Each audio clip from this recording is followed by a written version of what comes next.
Mark Coleman loses 3 in a row in the UFC, gets bounced out of there, enters into Pride, loses his first bout. I think it was a fixed fight, and gets into the Grand Prix and does his training camp with yourself.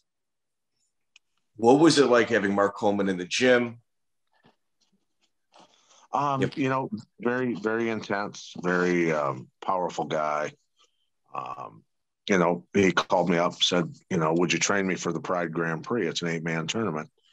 And I said, I'll train you, but you got to do what I tell you, or I'm not going to train you. You got to do all the running. You got to do all the endurance work. You got to do everything, or I'm not going to train you. And he goes, all right. So he did everything he was told.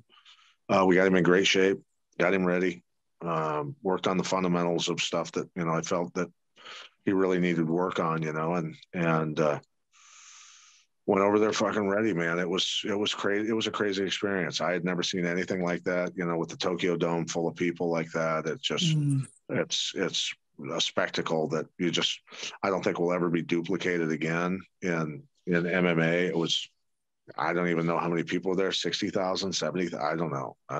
Who knows? But it was waiting for Mark to go out and fight, and watching Sakuraba and Hoist fight for those 10-minute rounds. Of course, Hoist had to have the endless 10-minute rounds and all that. 15-minute rounds, I think, wasn't it? Something like that. Yeah, but crazy. It was it was cool to watch. But every time it looked like Sakuraba was going to finish him, we'd start warming up, and then Gracie survive and get to the end of the round, whatever. It went an hour and a half, did it not? Wasn't it a 90-minute fight? It was crazy, yeah. But it was Coleman getting just furious because we'd warm up and then just have to stop.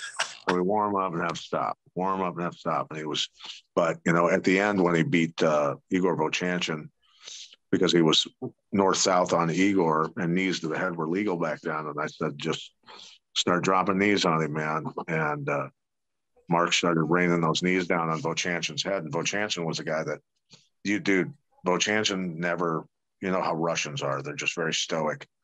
Vovchanchyn was screaming bloody murder. Like you could hear him, and he was terrified. Those knees coming down on him, he was freaking out. And he was losing his mind. He was like, I'm out of here, man. That's enough of this. So, did anybody at your gym ever get a takedown against Mark Coleman while he was up there? Oh yeah, Steve Rusk, and then Matt Hughes submitted Coleman a couple times. Not submitted, a takedown. Yeah, he took him down. Yeah. Oh, this is big news. This is breaking news. This is breaking news. Steve Rusk was a scary guy. It's the scariest dude I ever trained.